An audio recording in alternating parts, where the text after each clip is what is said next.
Hey everybody, and today we're going to take a look at the Walmart reissue Bumblebee and compare it to the 1984 Bumblebee and also a knockoff straight from China to see how this new issue stands up to its original self and as well as the competition.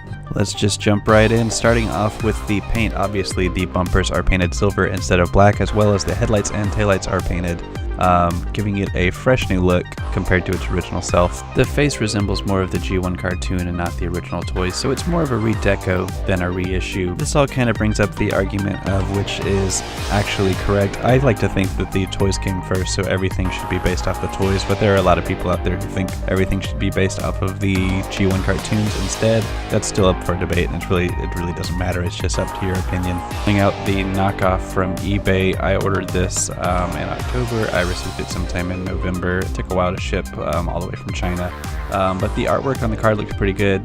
The typical difference between the knockoff card and the original card is the hole punch for the hanger is centered where it should be off-center, which they faithfully did on the 2018 Bumblebee reissue. Here's a disappointing thing. I was looking at getting a couple of these for parts to rebuild some original G1 Bumblebees, just to have in my collection, and they actually pinned this shut whereas the original one was screwed.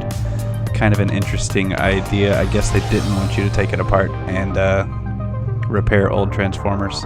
As well, the tires are not labeled Dunlop like they used to be, which means they won't work very well with the G1. However, I have a fix for this. If you find Tonka Turbo Tricksters, they were made by Takara at the same time as the Transformers, and they use the same Dunlop branded tires. Generally, they're in better shape, and they will go on the Bumblebee or any other Minibot just fine. Now, here's what I don't understand is the huge gap between the hood on Bumblebee or his legs. The original never had this problem. I don't know what happened in the design process to where this became a part of it, but it's an interesting observation. It's just kind of a weird little thigh gap. All that's to say is that I do appreciate seeing this Bumblebee on the shelves. This is just such a cool figure. Always has been, always will be. And it's interesting to see that a toy this small and this insignificant seeming would go on to star in his own movie, which is in theaters today. Anyways, thanks for watching, guys. I'll see you next time.